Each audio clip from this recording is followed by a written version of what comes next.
Yo, what's up, guys? I'm Grandmaster Shaymin, and welcome back to another episode of Wolf Tales. In the last episode, we found a hot spring. If you guys missed out on that episode, I'd highly recommend that you go back and check that out. I've got an entire playlist that you could just click on if you guys are new to the channel, and this is your first look into the game. If you guys would not mind, I'd love it if you clicked the like button down below for me, as well as commenting and subscribing. Everything helps the channel out. Following an uneventful walk back to the cabin, the rest of our day proceeds without incident. Midori, back to her old self, cooks dinner for the three of us, all while acting like the events of the hot spring never happened. Fuyu, on the other hand, has been uncharacteristically quiet and submissive. She's kept to herself and hasn't talked except when spoken to. Forget it, they'll be back to normal tomorrow. They've already gone to bed anyway. Rather than worry about the chaos that they were creating earlier, I should simply enjoy the peace. Interesting that Fuyu has become really quiet and like kept to herself once she saw her naked body. It's kind of interesting. Maybe she had this like revelation that, oh my god, this chick's attractive. Because I'm sure our character's way cuter than I am in real life. Like, look at this ugliness. But and you can hear the ugliness. My voice, I'm not really a fan of, but it's very interesting. It's very contrary to her character. You know what I'm saying? So I wonder what did she realize or think about? Maybe she realized that she wants to stay here too, or something. I don't know. I lay down on my bed and closed my eyes. Being with the wolf girls all day has tired me out. Right now, all I want to do is creak. Oh, for crying out loud. I regretfully opened my eyes and peered towards the door of my bedroom.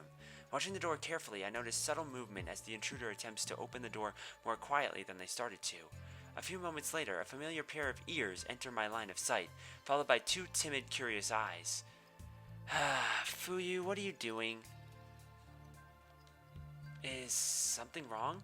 If you're hungry again, you can ask Mirai to make you something. Without saying a word, Fuyu draws closer. She tiptoes over to my bed, careful not to make too much noise. Once Fuyu has reached near my bed,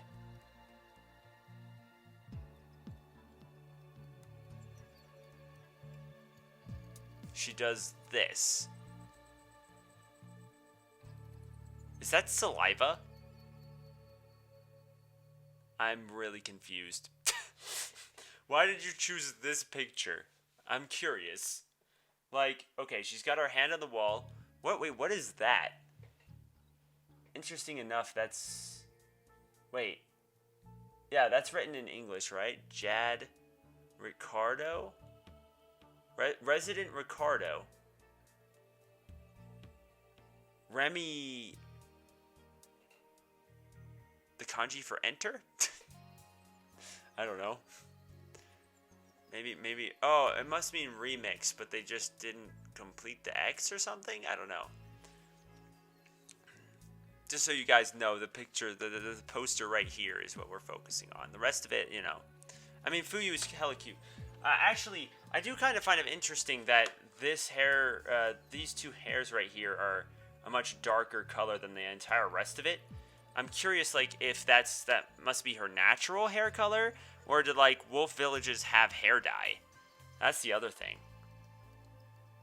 And, like, I find it interesting also that she has a sleeve on one arm, but not the other. And that arm has, like, a spike wristband. And that she's got the fang thing going on, which is really cute, by the way. I know that, like, it's a big thing in Japan, I guess. And I really like the fang thing. I think it's really cute. She, oh, maybe she's in heat. Wolves get in heat, don't they? That would make sense. She begins to undress. Fuyu, what are you doing? Are you still half asleep? Paying my words no mind, Fuyu removes the rest of her clothes. She then crawls towards me on her hands and knees, not stopping until she reaches my side. Yep, heat. I knew it. That's the achievement. You guys can't see it, but it's heat. Okay. Abby-chan. An inch away from my face, Fuyu calls my name. Her cheeks are red, her eyes are watery, and I can tell at a glance she isn't her usual self. Abby-chan, please. While facing me, Fuyu opens her legs. Now that she's almost naked. Oh, she's almost naked? I thought it said earlier that she took off the rest of her clothes. Okay, and on her knees right in front of me, I can see every inch of her body. Despite her embarrassment, Fuyu makes no effort to hide her body from my eyes. It's your fault that I'm like this.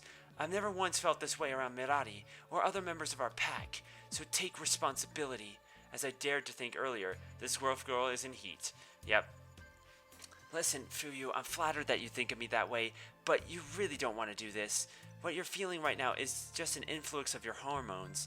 If you go through with this, you're surely to regret it, and are you done? Fuyu pushes her face right next to mine.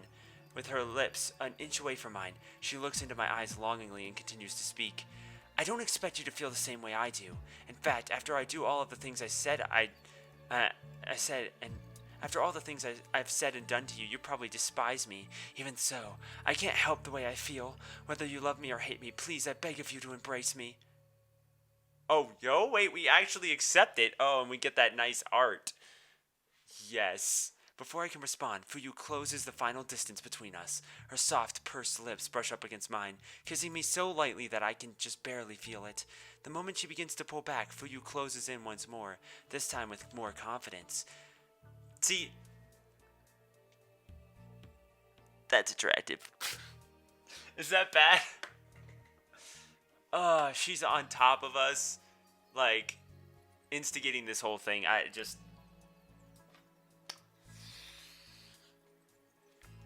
See, I'm more of a submissive person myself, so it's kind of like, I like the more dominant and assertive type of girls. Maybe that's why I like tsunderes. Because even like, it's interesting though, because tsunderes can be kind of weird. You get tsunderes that are like taiga, which are like, they're really forceful until they realize they fall in love with you, and they fall in love, and you know, the feeling is mutual. Then they become like really submissive and cutesy. Or you'll get some of the tsunderes that stay that way anyway, even after they've like confessed and stuff to you, where they're like still a more kind of dominant role. So, like, what's her name from Little Busters is also really, really good. Frick. It's been a while since my last recording session for Little Busters. I can't remember her name. She pushes her lips against mine forcefully, taking me by surprise and stealing the air from my lungs. Fuyu then moves back slightly and lowers her head, bringing her lips to my neck instead. She runs her tongue along my neck for a moment, before doing the same with her nose, nuzzling me expectantly. She's nuzzling me with her nose? That's so cute. Unable to resist my own urges, I agree to help Fuyu with her own. Oh, okay. Kneeling behind her, I make my choice of whether to use my fingers or mouth. I focus on her pleasure, and the sound of her heavy panting and moaning fill up the room. Okay. Jesus. Fuyu's body falls limp on my mattress, and only sound still reverberating through the room is her ragged breathing. Though her face is red and her hormones is likely still running amok, I've managed to satisfy Fuyu's urges, if only temporarily. Unbelievable. I thought that she might have been in heat, but I never expected Fuyu to come to me about it. Perhaps Fuyu is a better impression of me than I thought. Yeah, it's kind of interesting, right? Because she said she never felt this way about anyone else. So it's more like maybe this... It doesn't make sense that this is our first time in heat, though. So maybe heat's only active when she finds someone attractive. And so once we revealed our full selves to her, that was like the last straw, and she found us attractive, and then she kind of got worked up. Interesting. Looking down at Fuyu's peaceful expression as she sleeps, I sigh one more time and resolve to help her out once again. While Fuyu sleeps, I wipe down her body, get her dressed, and roll her onto her back. And then I take my place beside her, close my eyes, and try once more to go to sleep. Damn, who am I kidding? There's no way I'll be able to go to sleep after that. This is going to be a long, long night. So wait, are you still worked up? Or why can't you go to sleep? Most people get, from what I understand, most people get tired afterwards. I mean, especially, you guys sound like you did a lot for her to pass out immediately after you finished. So. And the days following, Following my night together with Fuyu, I noticed a clear change in her behavior. While it's nothing as extreme as the night she crept into my bed, she's definitely not her usual self. Every day she follows me around, acting like she has something she wants to say, yet never actually talking to me. Fuyu also steals glances at my face whenever we're eating or watching television, and it seems like she's been clinging to Minati less and less every day. Interesting. So it went from a complete 180 to we need to leave immediately to this chick is fucking hot and I want her. That was a quick 180. Man, heat is intense. Can you imagine? I mean, technically humans can get in heat too. It's called being turned on. But I mean, does heat only last until you're satisfied? I don't know.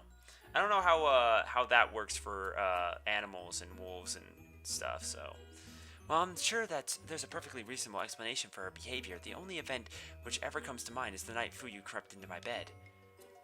Are you sure you've eaten enough, Fuyu? You usually eat 3 times this much. Fuyu? Uh-huh. Oh, princess, I'm not hungry. I've already eaten my fill. Are you sure there's still plenty left? Back to ignoring me, huh? Fuyu continues to watch me out of the corner of her eyes as Mirari sighs in exasperation.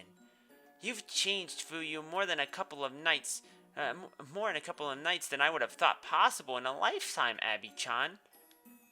What exactly did you do to her?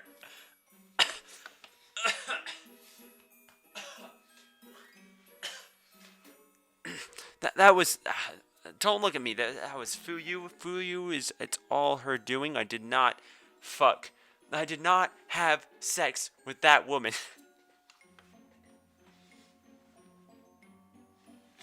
Okay. Perhaps so. But even then, something must have happened to make her want to change herself. Did you sleep with her?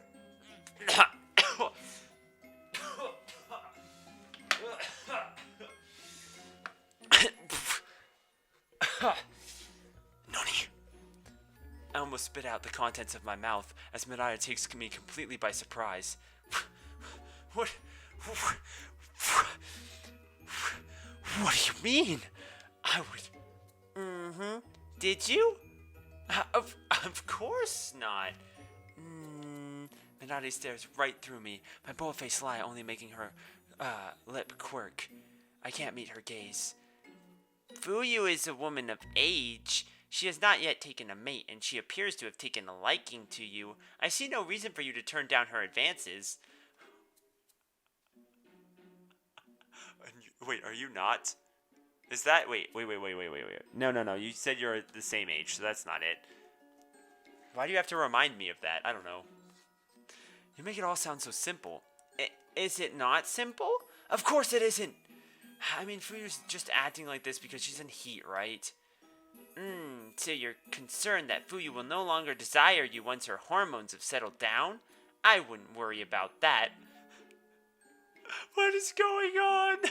She's so like, well, it looks like she found a mate. Seen that coming from a mile away. Pardon? Why shouldn't I? Of all the things weighing on my mind, that's a pretty big one. Wait, so we're more, way she said it, you're worried that she won't like you afterwards. And we're like, yeah, I want her to like me. Speaking to herself, Mirari turns to look at Fuyu. Following her eyes, I do the same thing. The moment I do, my eyes meet Fuyu's, and she hurriedly looks away. I don't think you have anything to worry about. We don't just do it with whomever happens to be closest when our hormones flare up. If Fuyu has chosen you, then you can rest assured that our feelings will not change so easily. Our species mates for life, you know. Wait, so one and you're like, oh. Wait. Is it one of those things where, like, if you fuck her, then you're, like, basically engaged? I mean, we wanted to go down the Fuyu route anyway, but holy shit. Smiling from ear to ear, Mirari happily clears the table while we finish eating. While she's doing that, I look over at Fuyu, who once again turns away in a panic the moment our eyes meet. Even if Mirari says there's nothing to worry about, I should really do something about Fuyu's behavior. If she does like me, then I want her to at least be able to look me in the eye, and if she doesn't, then we need to clear up this misunderstanding as soon as possible. Either way, the two of us are due for a serious talk. I agree. Despite resolving myself to speak to Fuyu, the day passes quickly without me being able to talk to her at all. Every time I try and speak to her, Fuyu either ducks on the couch, hides behind Minari, or leaves the room. I try to approach her many times, but no matter what I do, she refuses to talk to me. So much for having a serious discussion. I guess I'll have to wait until Fuyu is calmed down before I try talking to her. Giving up for the day, I return to my bedroom. As I go to walk through the door, however, I find someone standing in the way. Fuyu?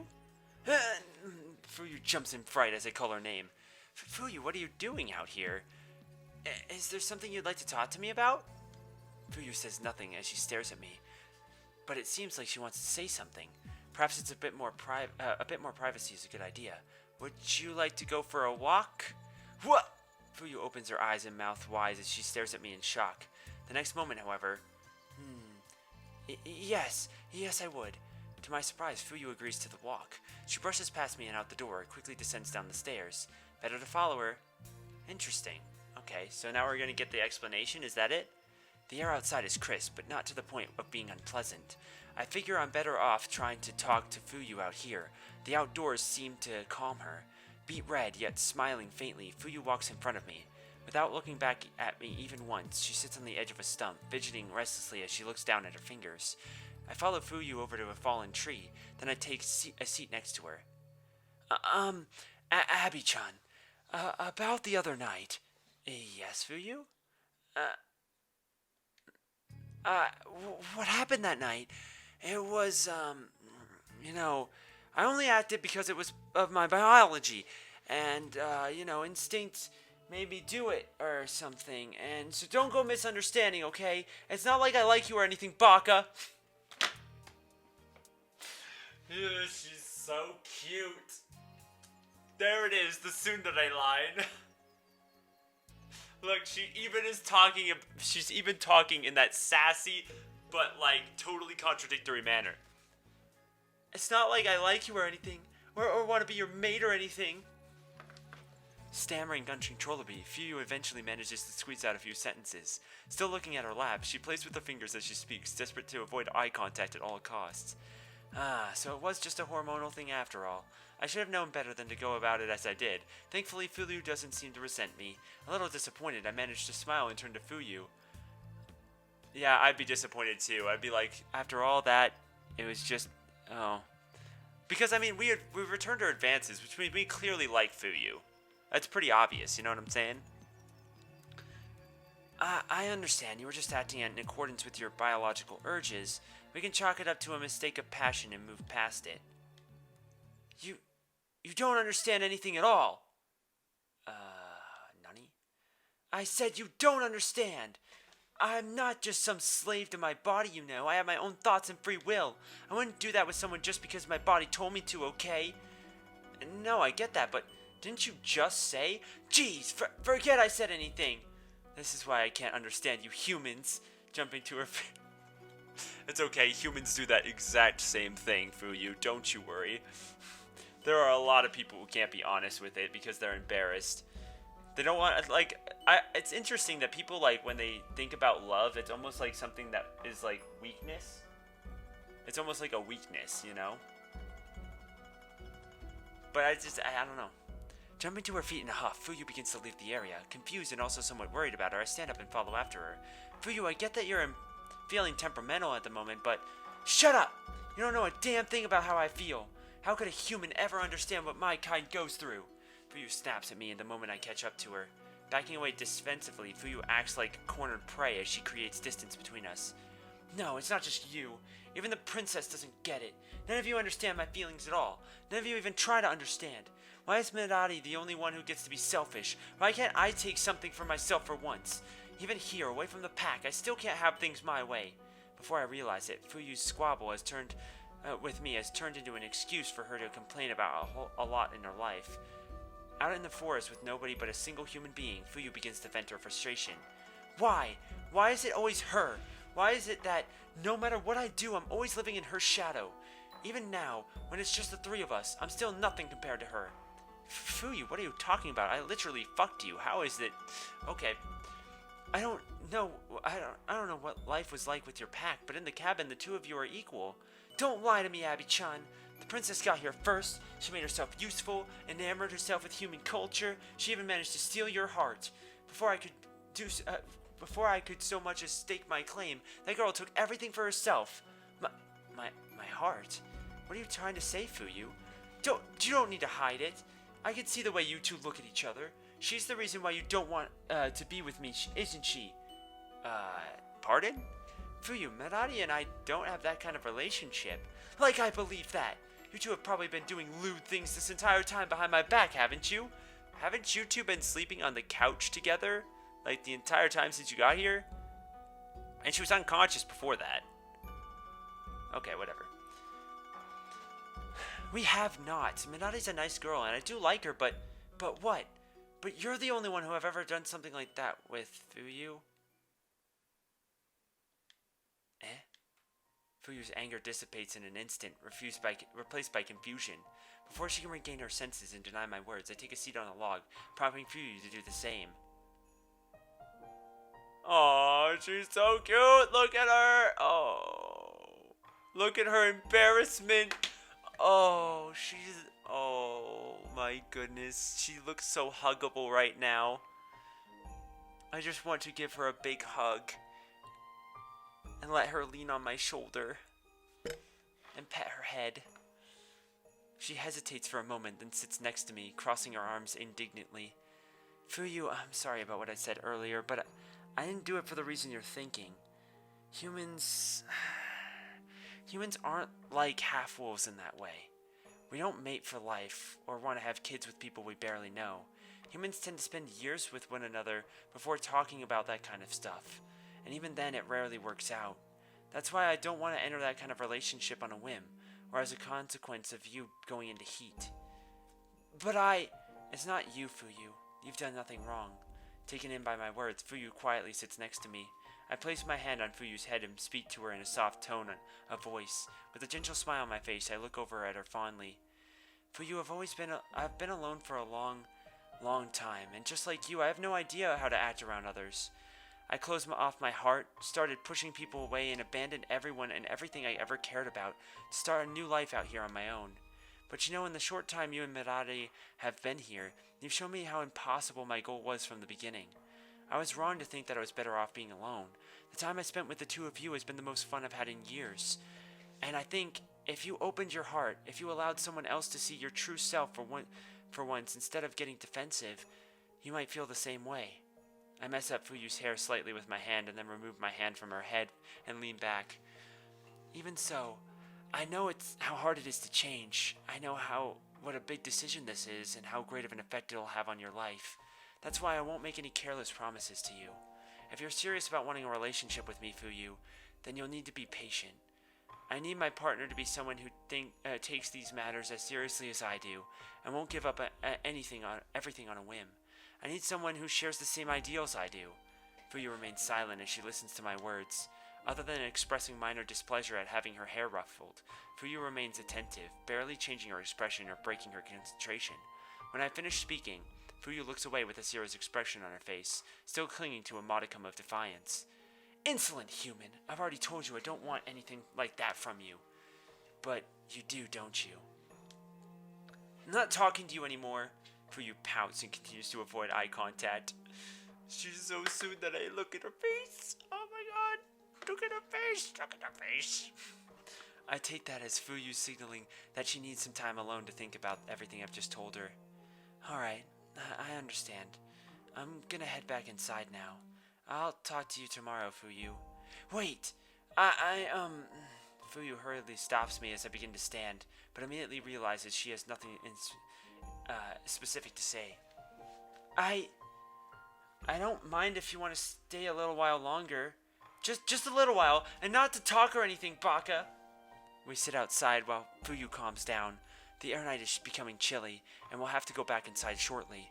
But for now, I'm content to just sit here with Fuyu. After some time, it's surprisingly Fuyu that speaks up first.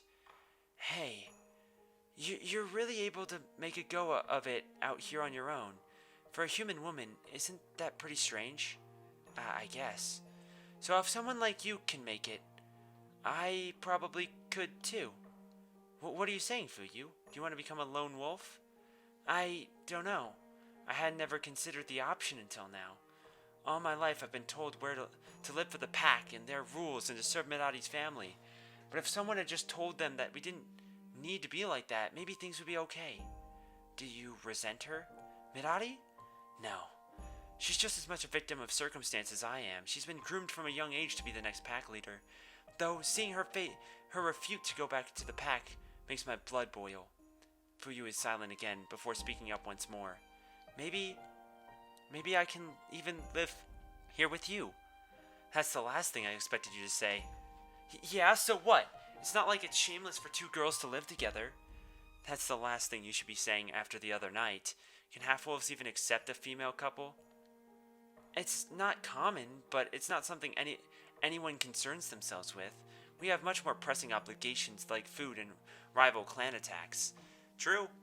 Hey, look it up. Look at lesbian and gay animals, and you'll find there are so many instances of relationships, especially penguins. You'll see a lot of penguins, especially after like a female companion dies. That they'll just be these two males, and they can even have sort of like a mating rituals as well. So it's actually not nearly as uncommon as people think. It happens. We see it a lot all over the world in all sorts of different races of humans, animals, etc. You know, so it makes sense that they're like it's not common, yes, but I guarantee you there's been several instances because it's a biological thing. It's not like some like people. I don't know why people think it's the decision, but it's just like being trans is kind of the same thing. You'll get animals actually that have some sort of like what we call trans instances where they act like the animal of the opposite biological sex. So I don't know. It's very interesting if you guys are interested in that. I highly recommend checking it out. But it can also be beneficial to have extra parents around to take care of the cubs. I wasn't expecting that. Why? Human civilization is a bit flipped around. As the top of the food chain, we no longer have to worry about food or our everyday safety, but we're always caught up in squabbles over how someone else lives their lives. Who cares about how humans live? What I'm saying is, if a half-wolf wanted to take another female as a mate, that's fine. Actually, a human mate would be weirder. That would make sense. That makes sense. Fuyu scratches her chin, no doubt thinking about the pros and cons of a human and half-human relationship. Chuckling to myself, I urged her to head back inside the cabin with me. At this rate, I think we'll be able to return to normality in no time. God, Fuyu's so cute! I can't stand it. A few days have passed since Fuyu and I had our nighttime discussion. Given time to process what was said, both girls gradually return to their usual selves, and we go back to how we were before our trip to the hot spring. Aside from the occasional sidelong glance, we've returned to our previous dynamic without incident. Come on, princess, what's taking so long? Just pick a movie and put it in. I need another minute. I've narrowed my choices down to 2 tapes, but I'm having a hard time deciding on one. So watch one tonight and one tomorrow. It's not a big deal. Yeah, but... Abby-chan, can we watch both of these tonight? No, you pick one, Fuyu picks one. That's what we agreed on. Aw, no fair. Mirari sulks as she goes back. God damn it. As she goes back to deciding which movie she wants to watch tonight. Sheesh, Mirari's acting more and more human by the day. I was right to worry about the negative impact of having the girls stay here. They seem to be getting just a little bit too accustomed to human culture. At the rate things are going, they won't be able to reintegrate back into their pack. I leave the girls alone and walk into the kitchen. Then I turn on the radio to listen for any changes in the weather and any plans to have the paths cleared. I enjoy having those two here, but we really do need to get them home sooner rather than later. The longer they stay, the more difficult it's going to be on all of us when they inevitably leave. I mean, we legitimately had sex with a half-wolf, so honestly, I feel like that's going to be hard for us anyway, especially because it sounds like that was the first time we did, like, the main character had sex, it seems. So, After listening to the radio for a short while, I turn it back off. I smile on my lips. I return to the living room. Oh well, no use worrying about it while the paths are still blocked. Once a clear route back for the girls' den has sufficed, then we'll talk. We'll talk. Abby-chan, I reached a decision. You have? About returning home? Uh-huh. Tonight we'll watch the rest of the Grasslands documentary, and then tomorrow we'll watch this movie about the Man of Iron. Oh, you're talking about what we'll be watching. Alright, sounds good to me. Though I didn't pick you for a fan of superheroes. Superheroes? Yeah, the second movie you picked.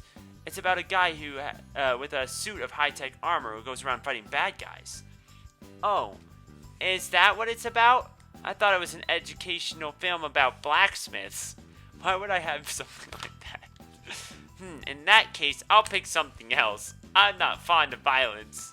Alright, you go do... crunch that. I look down at my feet and hear the crunching sound from below. When I raise my foot, I notice numerous crumbs of food on the rug. Minati, I thought you already cleaned the living room today. Oh yes, the food slabs on the floor. My apologies, I haven't started to sweep those up. Sweep them up? Yeah, I will start shortly, right after I picked another movie. No, you don't need to sweep anything up. With a rug, it will be too difficult. Haven't you heard of a vacuum cleaner? A vacuum cleaner? Never mind. It'll be quicker to just show you how it works. Are they gonna bark again? I hurried into the storeroom and found the vacuum cleaner tucked away in the back corner. After making sure it's fully charged, I bring it back into the living room and... Yep. Abby-chan, be careful! That thing is... Minati walks backwards into the kitchen, looking for a weapon to defend herself with. No, Minati, settle down. This machine is... another one! And this one managed to get into the cabin. Quick, princess! Behind me! I'll take it out! Fuyu! Please be careful. It already has Abby-chan cornered. If it feels threatened, it might attack her. Not on my watch. Girls, come on, not this again. You know the noise unsettles you, but this was a machine. It won't hurt you. That's what you said about the last one, and it swallowed you whole. I'm not taking any chances with this one. Oh my god. Pretend to fight the vacuum cleaner? I kind of want to. Wait. I feel a little bad about deceiving the girls, but... Whoa! Abby-chan? Watch out! It's going out of control! Gah! Hime-sama! You fiend! Get away from her! It's a tough one! Fuyu, don't get any closer! The sight of wolf girls excites it! What? Fuyu turns bright red in the face. Contemptible beast! Get away from me!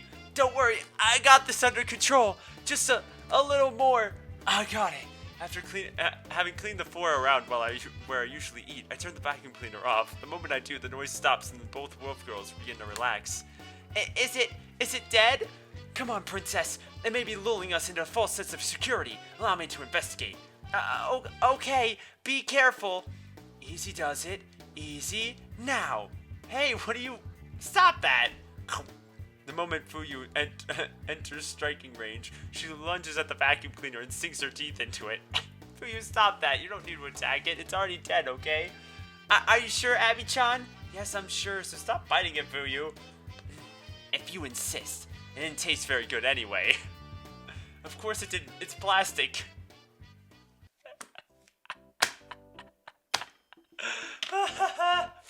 Well, that's all the time we have for this episode, so make sure you guys hit that like button down below for me, because you already know your support's greatly appreciated. Make sure you hit a comment in the comment section down below, and of course hit that subscribe button if you have not already, and we'll see you all next time.